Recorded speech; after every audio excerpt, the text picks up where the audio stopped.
And the other thing we have to remember is that I'm a girly girl to my heart, period. Come on now. And when we are married, we have to understand that you have to have some Luther. You have to wear some negligee. You have to do all those Come things. You on, can't be Shirley. how do old people say, so heaven bound, you ain't no earthly good. You know what I'm saying? So because you have to understand there's a role. He's the king, you the queen. So y'all treat each other accordingly as kings and queens. Because at this age in my life, that's all we can be as kings and queens, and we're gonna treat each other accordingly. So we just have to understand, people have to understand their roles. It's like playing a game. Know the rules of the game before you start playing the game. Oftentimes we start playing games and don't know the rules, and then somebody changes rules in the game, and then we are hurt. We got issues. So there's a whole lot of things that come into play that we've got to look at from a societal endpoint and what we need to know and bring to the table. I used to have a pastor that told the church, if you shouldn't be in the church every time the church door open. He would tell those women, you need to stay home sometime and take care of your husband. You have a husband. And if you come in here more and you're taking care of your husband, it's a problem. So it was very clear to our congregation that where he stood when it comes to marriages, women understood you have to take care of your husbands. Men understood you had to take care of your wives. And you have to have a clear understanding of that in order to make it work. That's really the only way it's going to work. Otherwise, it won't work. I have been in relationships with men who were godly and were the biggest W's you want to see on the side of this side of heaven. You understand? And I've been in relationships with just the reverse. They were not as godly, but they were really good men. So it's a it's a it's a juggling act. I can remember when I used to be, I would call myself the wine me dime me lady. If you didn't take me out to a nice restaurant and to my standard, then I didn't deal with you. And then it took someone to say to me, baby, the man who's a garbage man, he's just as good as the man who making his six figures. And so I had to learn that to look at men for who they were and not who I wanted them to be. The other thing we have to remember is that new ex can't be like the old ex because you're looking for the old ex in the new ex in the new man, and it just never works. And so you're already off to a bad start. So this thing is just Miss Shirley done shut it down. Right. I'm like, I I love it. It's got so many variances in it. Oh, yeah. yes. But it's funny because I've counseled a pastor in Spain. It was so funny. We were talking and he was telling me several pastors, like this blows me, right? Super spiritual, preach down heaven's walls, in from the pulpit, lay hands on the sick, they recover, people get delivered, lives get shifted and changed, but don't understand the wiles of a woman. Yes. Right? You have to understand women are wired so differently. So that woman who is married to somebody else who is seeking out your counsel all hours of the day and night, it's out of order. You can't develop that type of relationship with that woman and think that it's going to stay godly and on the up and up, because you're going into super intimate areas with them on a one-on-one basis that should not be discovered with a woman that are not your wife. That's not your wife. And I remember saying, like, you can't do that anymore. Find a woman in the body to counsel and work and walk that out. So when everything came down and it's like, well, you were having a conversation with my wife and I believe you cheat with my, you're supposed to stay away from the very appearance of evil. Yes. Right? So God already knew that it was going to be like that. And then we as women, we already develop feelings quickly. Oh, he smiled, sent me a flower, and here's some chocolates. Now all of a sudden, what? I'm in love. Right? Baby, it's a difference between in lust and in love. It's a definite difference, but we don't recognize, we don't always even recognize it. And in today's society, lust ain't no thing. Just get what you want. Do your thing then. Yep. You know what I'm saying? So to be a kingdom citizen and a godly woman today is no joke. Right. It's a difficult thing, especially when you have the men that you would consider eligible saying stuff like, you're a pastor. I can't see you as a sex kitten. But you said something about. Wait a minute, you can't see me as a sex kitten and we in this office in a boardroom meeting. That's a different. The environment must change in order for you to see me as a sex kitten. Yeah, but okay, so that brings us to this other question. Because somebody asked me this yesterday too. The question was, what about these men and women who say they can't marry someone without having sex with them first? Oh no, see. Oh, they want to try the shoe on first, huh? That Right. concept. Oh no. They want to drive the car first. But see, I but know baby, I it's have like, a friend. baby, it's She's like such a, I this. mean, they did everything right. They never had But sex together. They went to church together. They prayed together. They did all these things together. And then on the honeymoon, he couldn't have sex with her. Yeah. That wasn't There's fair. so many. Mm-mm. And So, it's so so many. Yeah. And we leave out the part where there's no vetting going on. There's like a when you say succession of vetting, questions. you got to Like define there's vetting. there's so many questions and ways and intricate details of each person that you come in contact with, that again, like you said, one person you can do everything right with and everything goes wrong, and then the other person you do probably the stuff wrong and everything turns out right. Like, so there is so many details and nuances to getting to from the courtship to the engagement to the marriage. And like you said, you get to the honeymoon and you be like, but something baby, wrong? it's but Oh no, but this was but, so but bad my that they were medical issues and he wasn't willing to take the medication. He wasn't willing to See, do there's the so work to much. fix Yeah. it. So for Mm-mm. her, she felt That's deceived. not fair. No, Yeah. right. It was completely unfair. She should have been able to make a Hmm. decision with all of the facts. So my mind is With like, do the you fact. trust God enough that he's not going to connect you to a man who lacks integrity to the point where he knows you're getting married and he can't do nothing and won't tell you that? You know what? but You there's another. have to decide, ladies. You have the dominion and you better ask the right question and make a decision. Don't be blaming God, first of all, But wait a minute. because if you get that information and you still go forward with it, that is not on God. That is Yeah, on you. but what if he says nothing? You don't know till that night. Yeah, see, no, we I know might some. pack up and leave. Listen, That's we be that's Because people. that's So an important. integrity sometimes issue. the That's bad thing important. is that is his integrity, but sometimes we see red flags and we want to turn them green too. Yes, Yes. Yeah. yes, Okay, yes. so my friend is here. Well, Hmm. Hi, listen. hello. Let Can I me turn just your Hey, camera on? let we me gotta just we gotta hear interject from the this, man. Go ahead. guys. When it Hmm. comes to the intimacy part of it, at the end of the day, we are 70% of all marriages or first-time marriages are ended in divorce. And many people, whether they want to act like they holy in the doubt and they never had sex outside of marriage, have had intimacy with somebody. And Right. you already know your capabilities. You already know whether you good You wine or got you something to not. contribute. So Yeah. therefore, when the two come together, I don't think it should be an issue. I already know I'm the bomb. And if you don't know he the bomb, I don't know. Tell him. So we'll have to have a meeting of the minds when it comes to that particular area. But everybody have some kind of idea of where they are in that process. So just Yeah.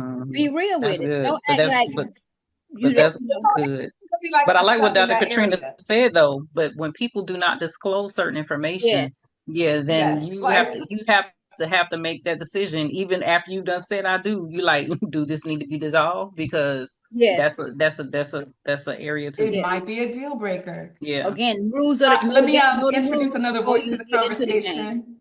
Manuelo, can you turn your camera on? Know the rules of the game before you decide to play. Give me 1 second. Okay.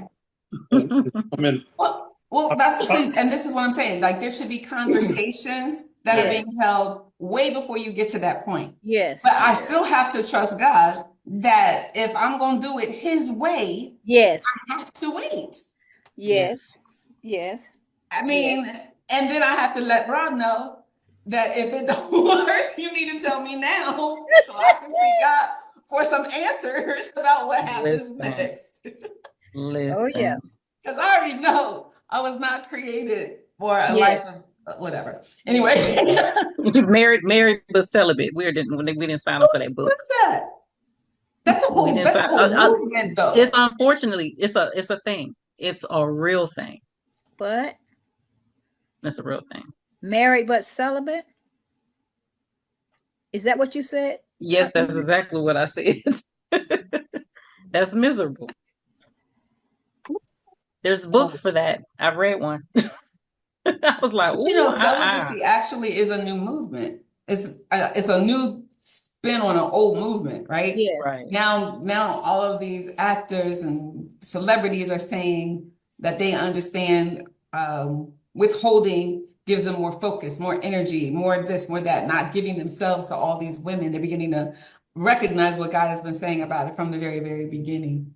So just while he's getting his camera together, hi, Manuelo.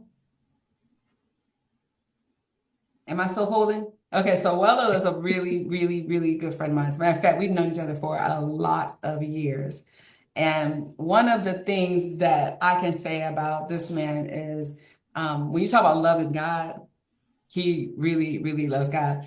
And his role as a worship pastor over the years has never been diminished in my eyes by anything that he has said or anything that he has done. And that is a really powerful testimony to walk around as a good-looking single man, right? Straight man. We had an incident when he lived in Oklahoma where we were going to see, we were going to church early in the morning to see Reverend Run. And we were picking up the drummer, because as I said, he's a worship leader. And we turned into this neighborhood, like we're in the car singing worship music, just worshiping God. He was one of the first people ever that when we would walk out the house, he would always pray. It was just like, I was like, oh yeah, you're supposed to do that. Like as a man, like not even as a man in a relationship, just this is my friend. I want to make sure she's good, right? So we pull in this neighborhood and I'm like, well, that's gunfire. There's gunfire, like bullets. And he's like, no, it's not. No, it's not. I'm like, yes, it is. Because we remember we worshiping God. We all in the spirit. I'm like, yo, this brought me back. We pull into the driveway of the drummer's house. I'm like, no, pull, the other way. You're never in the dark. It's 6 o'clock in the morning. It's dark in the middle of Oklahoma. You pull in the driveway, can't get out. And a big truck pulls up behind us. And these two Mexican gangsters got out. One on each came to each side of the car and they had these guns. They were larger than my Glock. So I can't even imagine. Maybe the 45s, I don't know, Wello might know. And I'm in the floorboard at this point because there's a gun pointed at me and one at him. This dude gets out of the car, opens his door, stands up. Now I'm in the floorboard and I hear him saying something to the guy. And then the guy, all I heard was, oh, my bad, man. I thought you was somebody else. My girl been cheating with this guy. You look just like it's his car too. And all I heard, I'm sitting here like, what just happened? Because they turned around and walked away.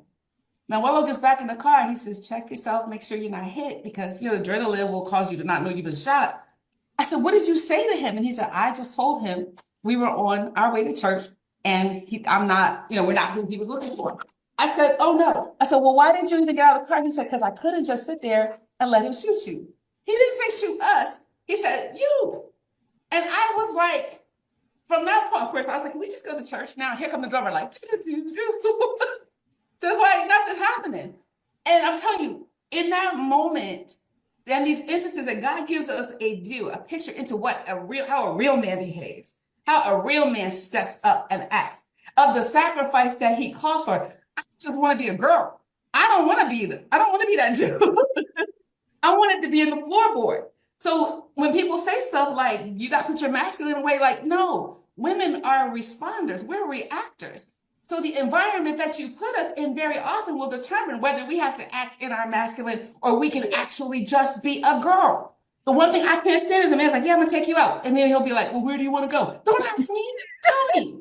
Tell me where we're going. Right? Hi. Oh, can't hear you. Hi, welcome. Manuelo, where's your mic?